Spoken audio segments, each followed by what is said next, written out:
Another genius move in the airline industry, making headlines this morning with the liquid ban, which is set to be lifted in Europe. London's Heathrow Airport will start using a screening device to test the liquids carried by passengers. Of course, the question is, will we see this technology in the U.S. anytime soon? For more on this, let's talk to CNN national security analyst Fran Townsend and travel industry expert Mark Murphy, also the author of Travel Unscripted. Good morning. Morning. So, Fran, what is the deal? We've now seen loosening of restrictions on our electronics here, less restrictions on liquids over there.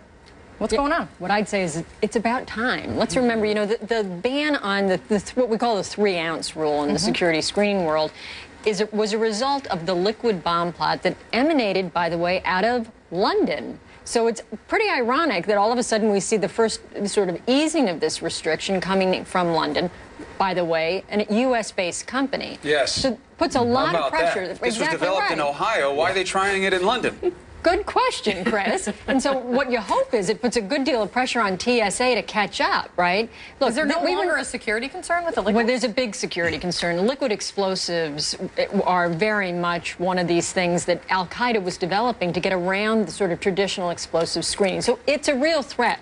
But the answer is, in 2007, during that plot, working with Mike Chertoff, who was then the Secretary of Homeland Security, we put the ban in place, never thinking it was going to last forever. But you know, in the security world, once you put a rule in place, getting people to back off it and getting industry to work on developing the technologies that allow you to back off it is not easy. Well, get in here, Mark. Why should we get off it? Let's take that point. You know, the threat's not gone, right? Why would we back off? Think about this. The threat emanated overseas. So everything we do in terms of bans here in the U.S. has no impact on somebody coming into the United States. Same with the shoe bomber. Everyone's taking off the shoes in the U.S. That originated out of Europe. So the underwear bomber originated out of Europe. That was all that backscatter technology. So when you really start thinking about where the threat's coming from, it's coming from overseas where these bans have absolutely no bearing. So I think that's interesting. You know, and here in the U.S., one of the things I suggest people do, TSA Pre-Check. If you have TSA Pre-Check... It's changed my life. Yes. Oh, my God. 1 minute and you're through. Now, what is it? So basically you apply and you get a 5-year opportunity with a background check and fingerprinting to go through this expedited security screening where you don't have to take out. You have to give them all of your information plus some. Keep your jacket on, everything else, and you can do it through global entry because that gives you pre-check, or now anybody can apply for TSA Pre-Check. It's a great thing. It's $85 to apply, lasts 5 years. And are there any people that just won't make it through? I mean, yes. Okay, talk about that. I'd say maybe you, but I'm not sure. You saw me looking sideways at you. Exactly. I saw that. So, but talk about that. So that is like, we can rest assured that the people that do get screened really are not a concern. Correct. In fact, like I fly every week, so why should I go through the same rigmarole that the guy who flies once every 2 or 3 years on a one-way ticket with no luggage? That's a red flag. We should say, even with TSA Pre-Check, I'm in Pre-Check.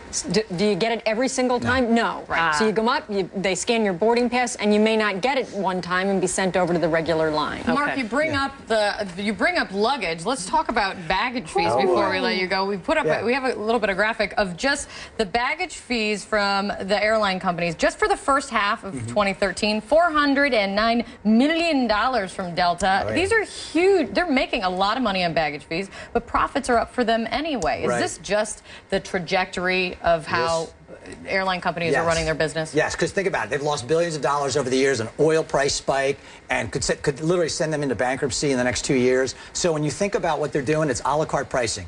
If Chris wants to have a big seat with extra legroom, he's going to pay for it. Everyone else is going to get squeezed in the back of the plane. So you're seeing more seats, less room. If passengers revolt, will that change their minds? Well, you've got a monopoly in a lot of markets. So there's 4 major carriers controlling 85% of domestic airline traffic. So how are you going to get around it if you have to get from point A to point B? Thank goodness for Southwest. Yes, except yes, they're Not talking about imposing some of those fees themselves. Of course they are. It's easy money. Yes. It's easy money. They don't have to change their business model at all. They don't have to add any additional service to make more revenue. Of course they're going to do it. Keep flying no matter what, right? Yeah, I mean, they own the market, so what are you going to do? I mean, there is some competition, and I think what you'll see is as more of this comes online, capitalism, people are going to look and say, I'm going to put an airline into that market. I'm going to compete on those routes like they've done in the past. It's going to run in cycles. I think we want a healthy airline system because it's big for the economy, but at some point in time, people get frustrated and mad, a little angry.